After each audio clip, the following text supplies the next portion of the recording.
দিদি, কলিতাদি, তুমি রাজনীতিতে যে এলে, তোমাকে কে প্রভাবিত করলো বাড়ির থেকে? বাড়ি থেকে আমার শ্বশুর শাশুড়ি। তারা কি বললো?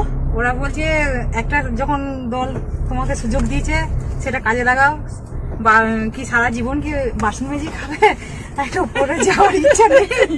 আমাকে বলছে, তা আমি কি করে যাবো আমার এই অভাবের সংসারে, আমি কি পারবো এই সংসারে কাজ ফেলে আবার পার্টির সময় দিতে?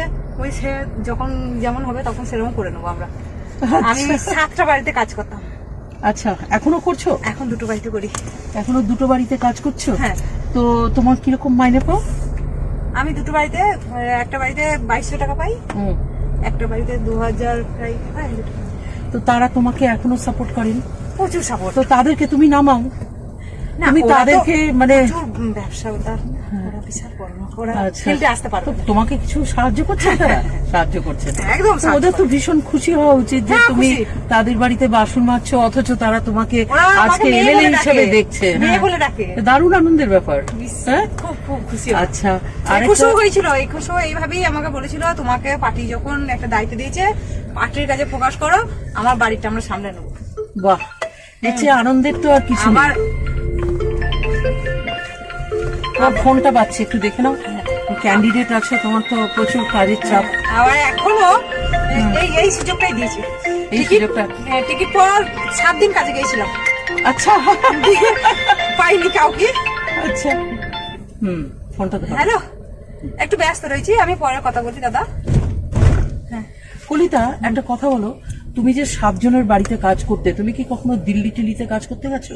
না, আমাদের গ্রামের মেয়েরা তো প্রচুর বাইরে না, যায় না, না, আমি অর্থের জন্য। একটা বাড়ির বউ, আমার 5টা ননদ ছিল।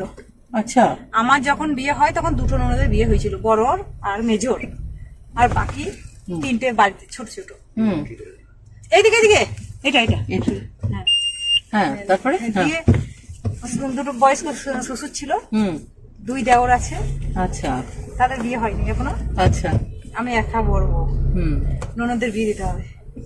কাজ করতে এই আসা উদ্দেশ্য হচ্ছে ননদের বিয়ে দেওয়ার জন্য লোন নিয়েছিলাম, লোন নিয়ে বিয়ে দিয়েছিলাম। কোম্পানি লোন এখন ছিল না, হ্যাঁ হ্যাঁ হ্যাঁ, ওই লোন নিয়ে ননদের ধুম করে বিয়ে দিয়েছি গ্রামে গ্রামে, দেখে শুনে দেখাশোনা। আমি বড়, ও দাদা বড়, থাকলে দিতে হবে। লোনটা তো শোধ করতে হবে, আমার তো জমি জায়গা নেই, আমার গতরই ভরসা। সেই লোন নিয়ে বিয়ে দিয়ে এই লোন শোধ সপ্তাহে ছিল, মাসে ছিল। এই লোনের জন্য আমি এতবারই কাজ করি। আর ব্যাপারটা হচ্ছে কি যে কাজ তো সব কাজই সম্মানজনক, একদম। কাজ হলেই হলো, সেটাই আমার আমাদের। কাজ হচ্ছে আমার কাছে গর্ব। হ্যাঁ, মহাত্মা গান্ধী তো ওটাই বলেছিলেন, যে কোনো কাজ হোক, কোনো কাজই নিচ নয়।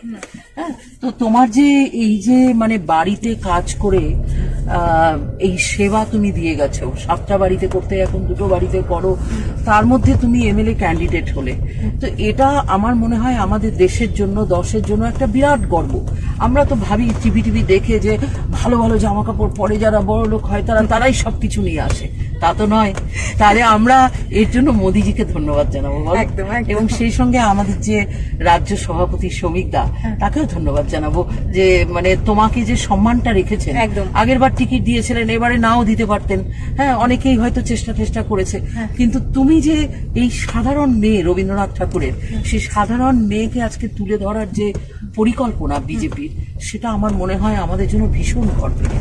এবং আমার মনে হয় যে তুমি বিপুল ভোটে জেতো, এবং যখন তুমি জিতবে তখন তুমি বিধানসভায় গিয়ে যারা আমাদের মানে গৃহ পরিচারিকা, একদম। ধরো আমাদের রাজ্যে বা পুরো ভারতবর্ষ জুড়ে হাজার হাজার মেয়ে যারা গৃহ পরিচারিকার কাজ করেন, এই কাজটার যারা করেন তাদেরকে সম্মান, তাদের অধিকার, এবং তারা যেন ইন্স্যুরেন্স পায়, লাইফ ইন্স্যুরেন্স পায়, তাদের মাইনে যেন ফিক্সড হয়। এই যে লেবারটা তুমি দিয়েছো, সেবা দিয়েছো, এইটা আমার মনে হয় তুমি করবে, এটা আমি আশা রাখছি। ঠিক আছে, চলো এবার। আমাদের ভিডিও ভালো লাগলে লাইক আর শেয়ার করুন, কমেন্ট সেকশনে গিয়ে জানান আপনাদের মতামত। আরও ভিডিও পেতে আমাদের চ্যানেল এখনই সাবস্ক্রাইব করুন এবং প্রতি মুহূর্তের খবরের আপডেট পেতে প্রেস করুন বেল আইকন।